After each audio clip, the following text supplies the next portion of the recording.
আসসালামু আলাইকুম। আলহামদুলিল্লাহ রাব্বিল আলামিন। 3 তারিখ শাহবাজী উদ্যানের মধ্যে যে সমাবেশর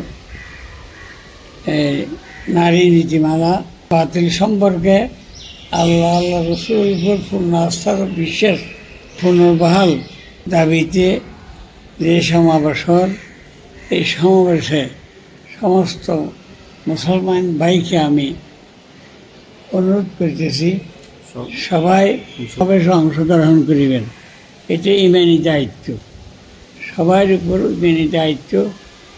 এই নারী নীতিমালা বাতিল এবং আল্লাহর উপর পূর্ণ আস্থা বিশ্বাস বহাল এটা সমস্ত মুসলমানের উপরে এটা দায়িত্ব হিসেবে, ইমানি দায়িত্ব হিসেবে সবাই অংশগ্রহণ করিবেন।